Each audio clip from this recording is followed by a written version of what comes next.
Ang sabi sa 5:15 and 21 ng Galatia, dito sinalaysay kung ano yung gawa ng laman. 15:16 ng Galatia, sinabi sa 17, simula tayo sa 17, sapagkat ang laman ay nagnanasa ng laban sa Espiritu, at ang Espiritu ay laban sa laman. Sapagkat ang mga ito ay nagkakalaban. So yung spirit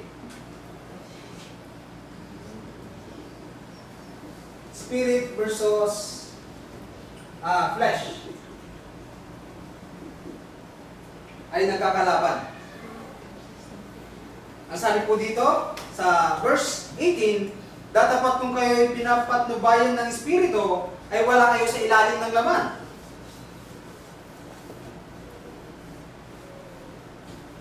Wala po rin paligid ko. Ang sabi po dito sa 18, datapat kung kayo ay pinapatnubayan ng Espiritu, ay wala kayo sa ilalim ng kautusan. Ang sabi sa 17, at hayag ang mga gawa ng laman. Sa makatwid ay ito, pakikiapid, karumihan, kalibugan. Ang sabi sa 20, pagsamba sa Diyos-Diyosan, pagkukulang, mga pagtataniman, mga pagtatalo, mga paninibugho, mga pagkakaalitan, mga pagkakampi-kampi, mga pagkakabahabahagi, mga hidwang pananampalataya. Dito po inisa-isa yung tinatawag na gawa ng laman. Kaya ang sabi ng Romans chapter 12 verse 2, huwag tayo magsipag-ayon sa sanlibutan ito dahil ito yun. Ang sabi sa 21, mga kapanagilian, mga paglalasing, mga kalayawan, at ang mga katulad dito tungkol sa mga bagay na ito, ay aking pinapaunang ipaalala sa inyo, tulad sa aking pagpapaalala ng una, na ang mga sisigawan ng kayong mga bagay ay hindi magsisipagmana ng kaharian ng Diyos. So kaya tayo sinabihan ng Diyos na huwag magsipag-ayon sa sanlibutan ito, dahil sabi niya sa Galatia, hindi magsisipagmana yung nasa sanlibutan. Romans 8:8, ang sabi po ay ganito, kung tayo ay makaraman,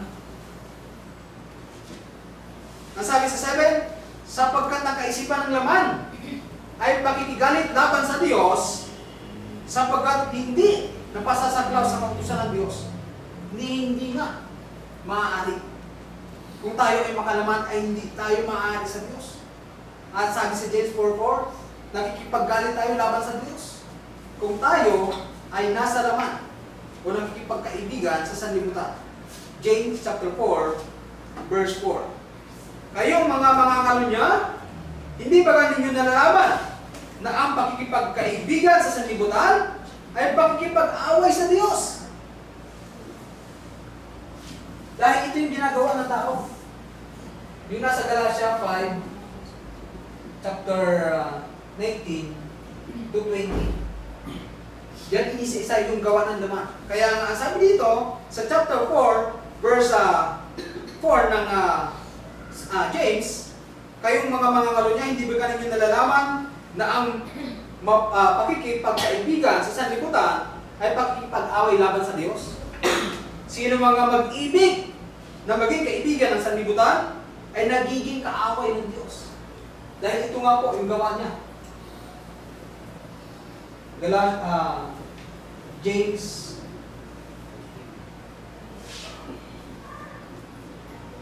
chapter 4 verse 4. Ay, sa taas pala.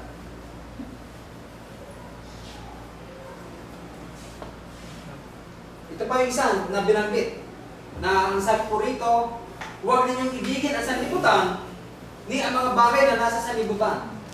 Kung ang sino man ay umibig sa sanlibutan, ay wala sa kanya ang pag-ibig ng Ama. Ang sabi po dito, inisa-isa pa rin po ito.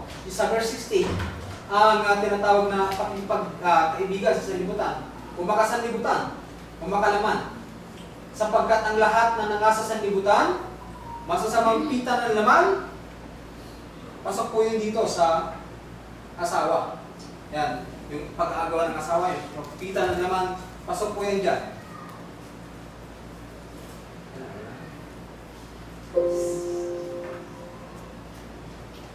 Ito, verse 16, sapagkat ang lahat na nangasa sa sanlibutan, masasamang pita ng laman, masasamang pita ng mga mata. O ang example po kasi nila dyan, yung masasamang pita ng mga mata, yung walang katapusang hilig ng gusto. May cellphone na, may dalawa ng cellphone, gusto pang bumili ng mga latest ng mga cellphone. O meron ng sasakyan, gusto pa yung latest na sasakyan.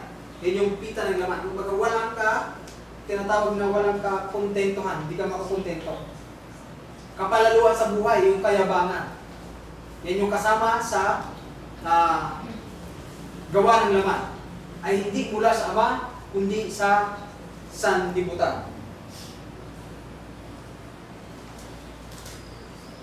Bilang buod ng aking paksa,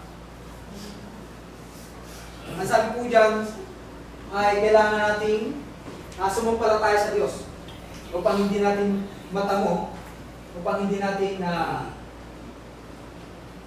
maranasan yung tinatawag na hell o yung parusa o walang hanggan.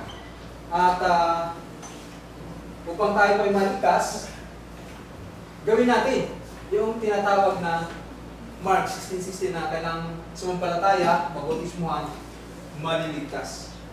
At upang makaiwas tayo sa pagkakasala, ay iwasan natin yung tinatawag na mga bagay na ito. Yung online gambling, mahalin natin yung ating mga asawa, umiwas tayo sa pagchismisan, and then yung gawa ng laman, iwasan din po natin upang makaiwas tayo sa tinatawag na pagkakasala.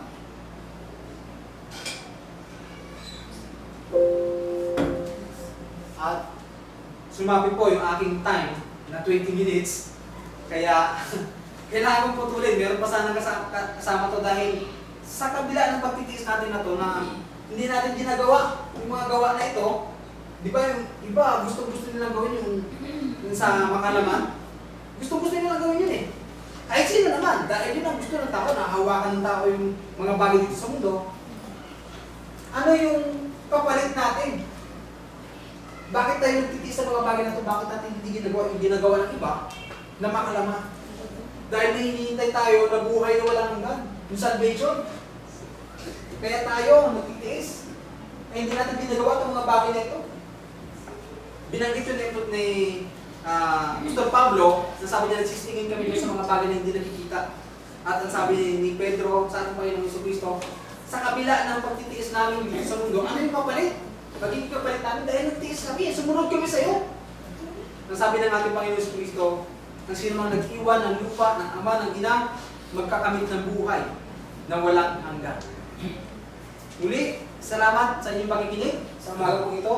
At sana ay nakapulutan ng aral ang paksa ko na ito. Salamat po at magandang umaga.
Bilang sa isang bahagi po nating pagsamba sa Diyos ay dumako tayo sa pinaka-sentro ng ating pananampahan.